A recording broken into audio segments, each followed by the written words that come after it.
Assalamu alaikum. আমি ওয়াসির Hasan and this is Programming in Python course. তো এই কোর্সে মূলত আমাদের W3 স্কুল থেকেই অনেকটা রিভিউ করা হয়। এই কোর্সে ফ্যাকাল্টিরা সাধারণত স্লাইডস প্রোভাইড করেন না, বাট ওনারা বলেই দিয়েছেন যে W3 স্কুলসটাই ফলো করা হয়। তো আমরা ফার্স্টে পাইথন ইনস্টল করা আছে কিনা সেটা সিএমডি তে চেক করে নিব। অনেক কিছু কিছু উইন্ডোজে সেটা করাই থাকে, আই মিন কিছু, আর ম্যাকে তো কাইন্ড অফ করাই থাকে। তো সেটাকে চেক করার জন্য পাইথন ভার্সন লিখলে সেটাকে পেস্ট করলে আমরা ভার্সনটা পেয়ে যাব। আদারওয়াইজ আমরা এখানে লিঙ্ক থেকে আমাদের পাইথনটা ইনস্টলেশন সম্পন্ন করতে পারবো।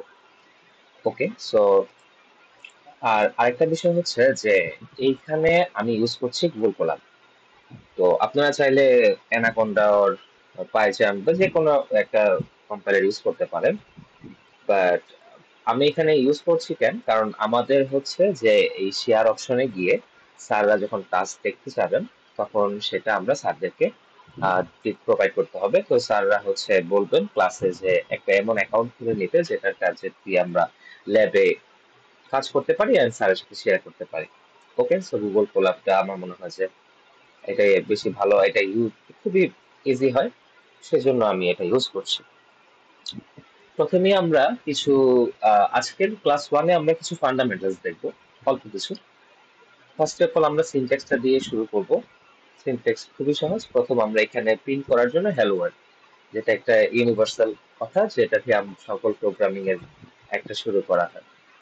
ওকে, সো হ্যালো ওয়ার্ল্ড, এই সিনট্যাক্স কি ফলো করলে আমরা আউটপুট দেখতে পাচ্ছি।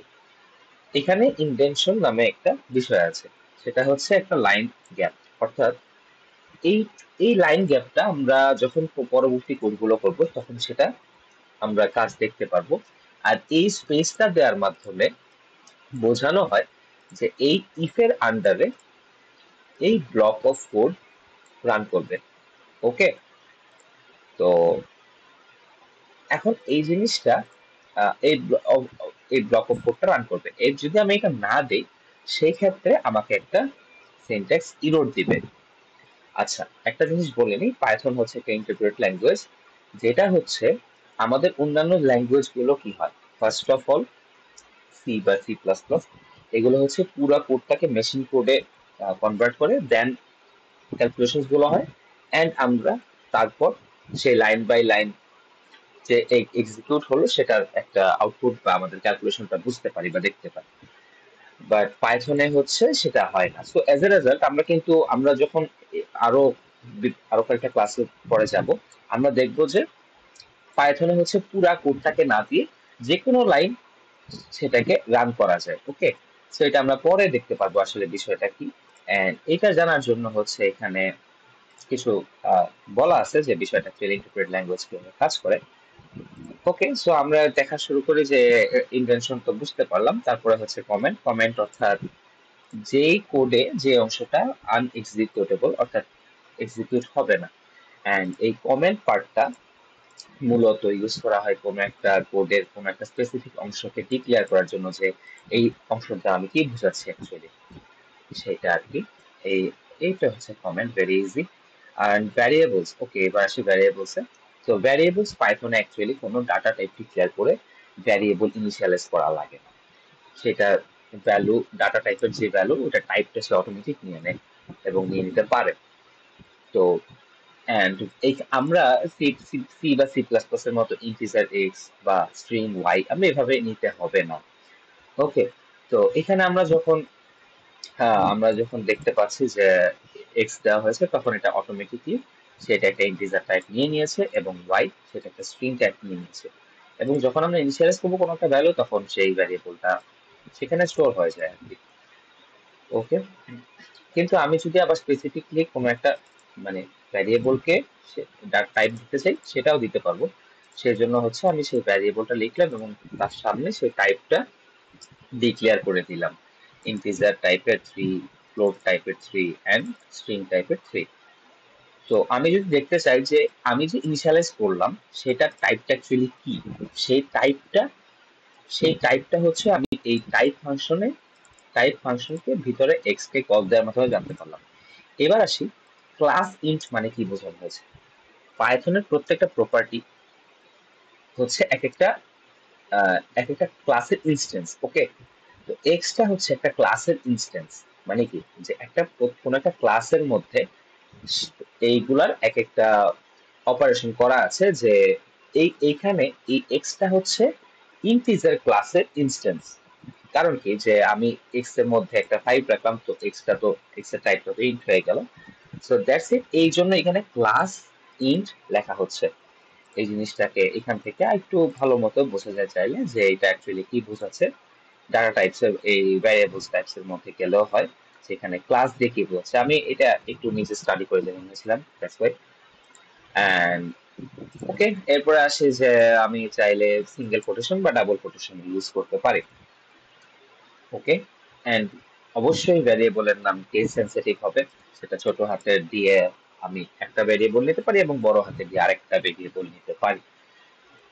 প্রোগ্রামিং এ এই পাইথনের ভ্যারিয়েবল গুলা ইউজ করার জন্য কিছু রুল আছে। আই মিন, যখন আমি ভ্যারিয়েবলের নাম বানাবো তখন কিছু রুল আমার ফলো করতে হবে। Like, variable must with a letter or underscore character. Variable number cannot start with a number. A variable can only contain alphanumeric characters and underscores. অবশ্যই ছোট হাত বড় হাতের এ থেকে ছোট হাতের জেড অব্দি, এন্ড 0 থেকে 9 অব্দি, এন্ড আন্ডারস্কোর আমি ইউজ করতে পারবো। ভ্যারিয়েবল নামস আর কেস সেনসিটিভ। এটা তো খুব স্বাভাবিক, কারণ বিভিন্ন ভিন্ন নামে আমার ভিন্ন মেমোরি অ্যালোকেশন হয়, সেটার উপরে ভ্যালু কন্টেইনারে স্টোর হয়। তো variable can not be a Python keyword. এটা মানে কি, পাইথনের কিছু কিওয়ার্ড আছে। পাইথনের কিওয়ার্ড গুলা আমি যদি জানতে চাই যে পাইথনের কিওয়ার্ড কি, সেজন্য আমার এখানে আমি দেখতে পারি যে পাইথন কিওয়ার্ডস যেসব নাম আছে, যেগুলা কিন্তু আমি as a variable name use করতে পারবো না। ওকে, যেমন আমি এখানে একটা ফর দিছি, তো ফর তো নামে একটা লুপই আছে আমাদের, রাইট? ফর লুপ আছে আমাদের, ওয়াইল লুপ আছে, এন্ড ইন্টিজার বা এলস, ইফ এলস, এইসব নামে আমি ভ্যারিয়েবল নিতে পারবো না। দ্যাটস ওয়াই আমাকে কিন্তু একটা এরর দিচ্ছে, এন্ড এররটা আমাকে সেখানে বলেও দেওয়া হয়েছে কি এরর। ওকে, এন্ড আচ্ছা, এবার আসি কিছু কেস ইউজ করা হয় নর্মালি প্রোগ্রামিং করার ক্ষেত্রে বোঝার সুবিধার জন্য।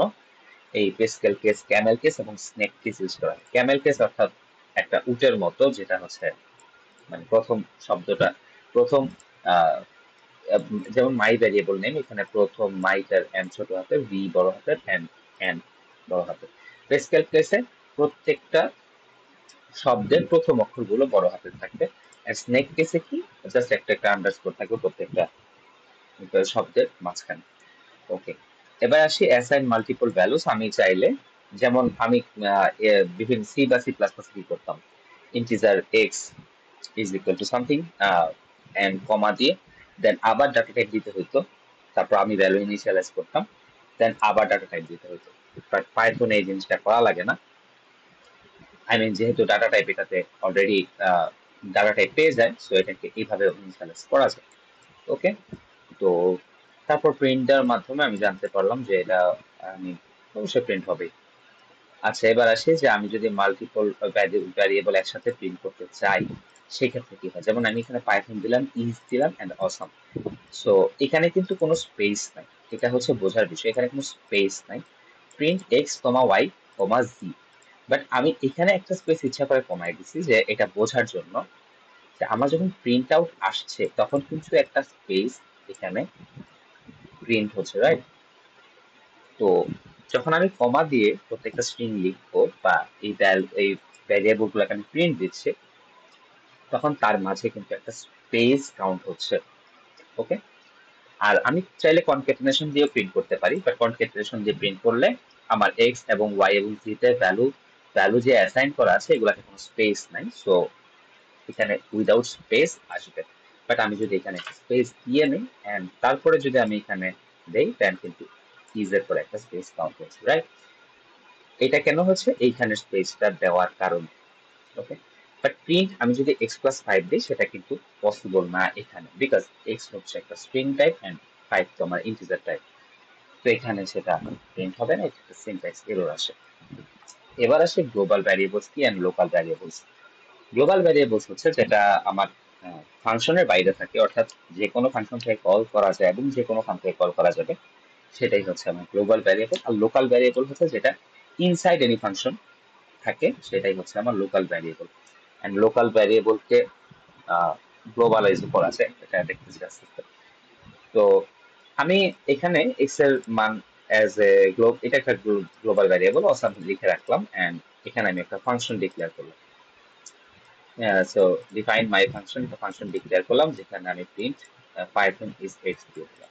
তো আমি যদি মাই ফাংশনকে কল দেই, মাই ফাংশন কল দিলে আমি পাইথন ইজ অসাম দেখতে পারবো, স্বাভাবিক। এন্ড এবার আসি মাই ফাংশনের ভিতরে আমি এক্স এর ভ্যালু ফ্যান্টাস্টিক লিখে স্টোর করলাম। ওকে, ফ্যান্টাস্টিক লিখে স্টোর করলাম, এন্ড হচ্ছে আমার এক্স এর ভ্যালু এখানে যদি আমি মাই ফাংশনকে কল করি, তাহলে কিন্তু আমি এক্স এর ভ্যালুটা ফ্যান্টাস্টিক পাবো, রাইট? কেন? কারণ এই ফাংশনের ভিতরে আমি কিন্তু ফ্যান্টাস্টিক লিখে স্টোর করেছি, এন্ড আমি ফার্স্টে এই ফাংশনকেই কল দিয়েছি। তারপর আমি যদি পাইথন ইজ এক্স, অর্থাৎ এখানে এক্সটা কোন এক্স, এখানে এক্সটা হচ্ছে এটা ফার্স্ট লাইনেরটা, বিকজ এটা গ্লোবালি কল হচ্ছে, এন্ড অসাম। এবার আসি, আমি যদি চাই যে আমার এই ভ্যালুটা আমি ফাংশনের ভিতর চেঞ্জ করব, সেই ক্ষেত্রে আমি কি করতে পারি? সেই ক্ষেত্রে আমি হচ্ছে আহ, এইটাকে অ্যাজ এ গ্লোবাল আমি এখানে কনসিডার করছি। এই মাই ফাংশনের ভিতরে এই গ্লোবাল এক্স কে চেঞ্জ করে দেওয়ার জন্য আমি গ্লোবাল লিখে এক্স লিখলাম, অর্থাৎ এই এক্স আমি যদি এই লাইনটাকে কমেন্ট করে দিতাম, সেই ক্ষেত্রে কিন্তু মাই ফাংশনের জন্য শুধুমাত্র ফ্যান্টাস্টিক কল হইতো। ওকে, তো আমি রান করে দেখাই। এখানে মাই ফাংশনকে কল দিয়েছি, কিন্তু আমার এক্স এর মান ফ্যান্টাস্টিক হলেও প্রিন্ট কিন্তু অসামই হয়েছে, রাইট? বাট আমি যদি এখন এই কমেন্টটা উঠাই দিই, এখন রান করি, তাহলে আমি দেখতে পাচ্ছি পাইথন ইজ ফ্যান্টাস্টিক, বিকজ এই ফ্যান্টাস্টিকটা এই গ্লোবাল এক্স কে কল করার কারণে এখানে অসাম ভ্যালুটা ফ্যান্টাস্টিক হয় ইনিশিয়ালাইজ হলো। ওকে, অ্যাসাইন হলো। ওকে, সো আজকে এইটুকু পর্যন্ত। আমরা নেক্সট ক্লাসে ইনশাল্লাহ ইফ এলস লুপ এসব নিয়ে আলোচনা করব। Thank you very much.